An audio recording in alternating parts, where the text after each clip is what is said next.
Today is Thursday, December 1st, 2022. Okay.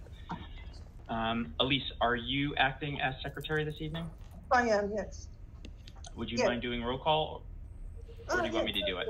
I could do it, doesn't matter. Okay. Perfect. Ms. Palumba? Excuse me. Ms. Hoskin? Here. Ms. Faressa? Can you hear me, Christine? Oh, we know she's here, right? She is here. Yeah. Here. Mr. Davalos? Here. Ms. Hillian? Here. Ms. Lawton? Mr. Malaguti? Here. And Mr. Mikowski? Here. I know Liz we didn't hear her voice, but I see her picture there as well. Thank you. First of all, thank you everyone for meeting on short notice. We'll certainly try and make it quick. The first item of discussion was thank you board members that brought to my attention that our regularly scheduled meeting on December 12th, 2022 at 7 p.m. conflicts with the Swift Middle School chorus concert. And many of you have children, grandchildren, and other reasons to be there. And so we are proposing to move that to 7:30. Are there any discussion on that? Any objections? No. No, I'll make that. Perfect. So what we're going to do is we're going to go into Dr. V's next, and then we'll do the action items, and then we'll adjourn. So I'm going to turn it over to Dr. V to talk to us about the HVAC IAQ grant application and what she's requesting that we approve tonight. Wonderful. Thank you very much, Mr. Mikowski. Thank you again to all of you for coming in for this special meeting. As you know, the HVAC grant is due today by 8 p.m. And as I had shared early on, there was a long laundry list of things that we had to get in. I have to say that the Department of Administrative Services has been very communicative, and we've been getting memos for them as we've been leading up to this deadline almost daily of just last minute things. So one of those last minute things that we got in a memo in the last just couple of days was that our educational specifications document, which Mr. Velarde and I worked on much earlier, actually needed board approval to be submitted. So with that, I wanted to share with you today what the educational specifications form is, the SCG 1030. We are writing this form for specifically the HVAC IAQ grant. And basically what it does is it outlines, and I'm just going to jump through our executive summary there. What it outlines is just the rationale for the project, what our long-range educational plans are, and the reason why we need the HVAC grant, what our enrollment date on proposed project capacity will be by the end of the actual project. It gives some detailed descriptions of any environmental changes that may happen because of the HVAC grant if we get it. And any site development or construction that might actually impact the actual learning and targeted areas in our buildings. So I just wanted to share you through the pieces that we prepared today. And you also have a hard copy which you received last night via email. But I would say, starting with our executive summary, it just kind of sums everything up. Just gives a little background about John Trumbull being built in 2000, and since 2000 we have not had any renovations to John Trumbull, and so the existing HVAC system there at John Trumbull is over 20 years old now, and it's, even though the newest building, the mechanicals are the oldest across the district. One of the reasons why we're applying to the grant for John Trumbull. For Swift Middle School, the original building was constructed in 1953. An addition was added then in 1970, and then in 2008, Swift Middle School received a renovation as well as new HVAC equipment. But again, 2008, we are quite a ways, we're about 14 years basically since the last time we put in HVAC. The HVAC grant has priorities on who they're going to take, and so the top priority is going to go to schools that have greater than 15 years since the last repair. The second priority goes to schools less than that, and then the third priority is to schools who are less than 5 to 9 years with HVAC updates. Watertown High School, also originally built in 1963, but in 2011 there was a pretty extensive renovation and HVAC installation there. The only thing that is consistent, other than that it's been a long time is that all three of these buildings have air conditioning in only spots of the school buildings. And so this grant will allow us to open up the air conditioning and update heating coils and all that kind of stuff for a lot of our classrooms. Many of our classrooms are not air conditioned, and you know that when we're in the hot months, it gets very, very difficult to be in there for a long period of time. And so to kind of minimize the school closures and such, air conditioning will really help. It will also help with fresh airflow, and as also will help us mitigate any humidity, which can trap moisture in the building, which then can in turn turn into worse things. We don't have worse things at the moment, but it can always happen over time.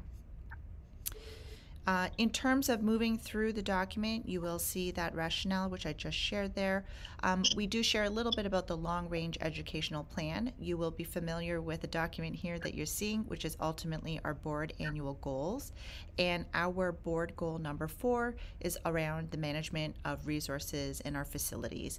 And ultimately working together as a governance committee, as Board of Education and Superintendent's Office, we are always looking ways to conserve energy, ways to become more efficient and effective with our energy use, and also to implement a facilities cycle for not only restoration but repair and replacement.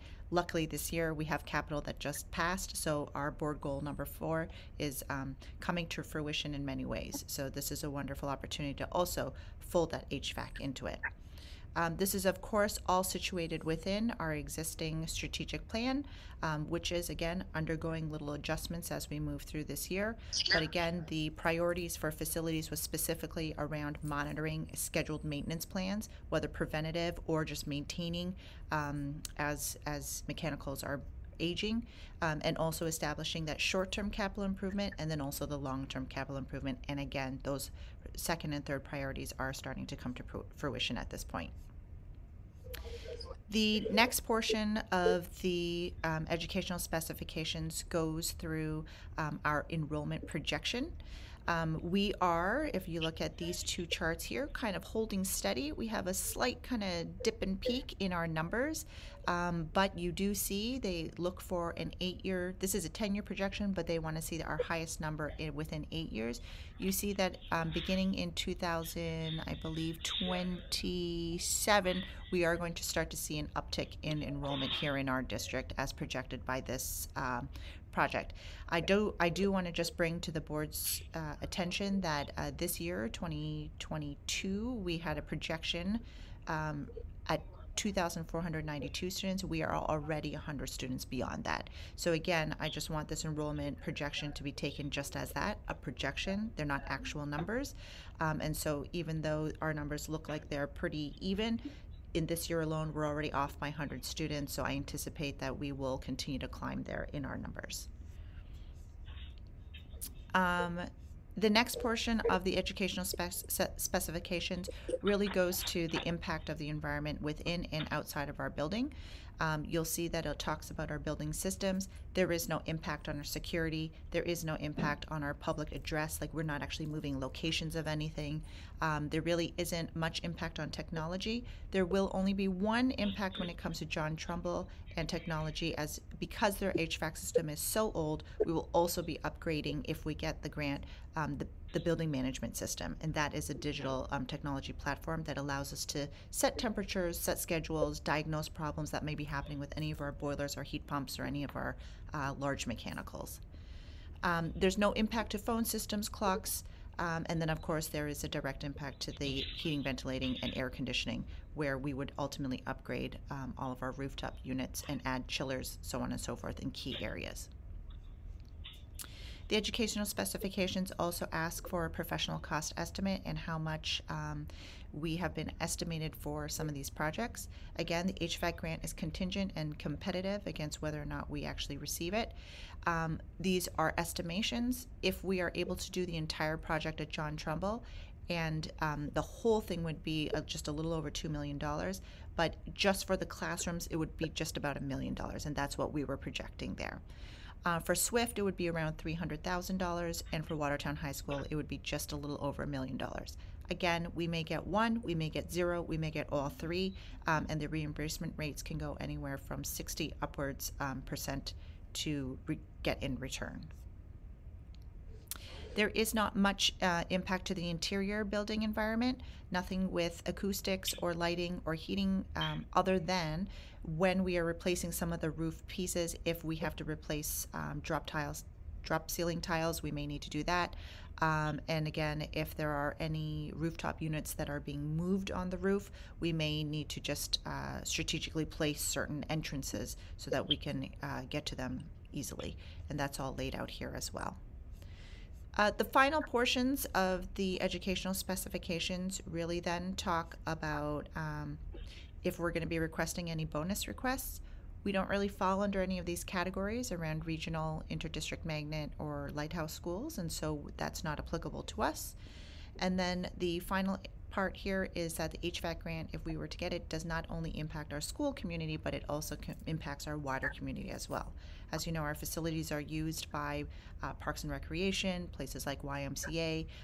We are a voting center. We are even an emergency shelter. So the HVAC would also provide increased fresh airflow as well as air conditioning and mitigated humidity to all of those groups as well.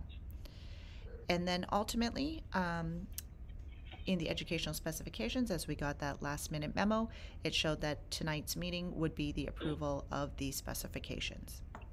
And again, we will hear whether or not we are even granted the grant in January. I believe the end of January is when they think they will be letting people know.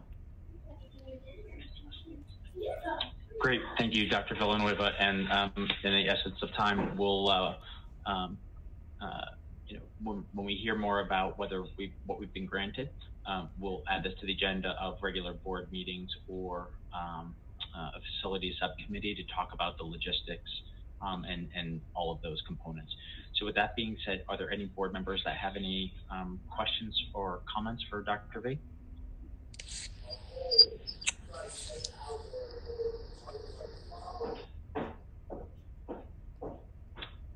Hearing none. All right, I'd like to move to the action items. So I would like to ask, is there a motion on the first discussion item, consideration to approve a time change to the December 12th, 2022 regularly scheduled meeting, moving it from 7 p.m. to 7:30 p.m.? Yes, Mr. Chair, I move that the board approve a time change for the December 12th, 2022 regularly scheduled meeting from 7 p.m. to 7:30 p.m. to accommodate board member commitments at the Swift Middle School chorus concert. Thank you, Ms. Lawton. Do I have a second? I second that motion. Thank you, Ms. Phelan. Any discussion? All those in favor, and when you vote, please also raise your hand so it's properly recorded on video. All those in favor? Aye. Aye. Opposed? Abstentions? Motion carries. All right. For a discussion item number 2, do I have a motion for consideration to approve the ed specifications document that Dr. Villanueva just presented to us? Yes, Mr. Chairman. I move that the board approve the ED specification form SCG-1030 document for the HVAC IAQ grant application that includes John Trumbull Elementary School, Swift Middle School, and Watertown High School, as prepared by Dr. Villanueva, to be submitted by the deadline Thursday, December 1st, 2022. Thanks, Mr. Gavalas. Do I have a second? I second the motion. Thank you, Mr. Malaguti. Any discussion? All those in favor? Aye. Aye. Opposed? Abstentions? Motion carries. Do I have a motion to adjourn? So moved. Thank you, Ms. Hosking. Do I have a second?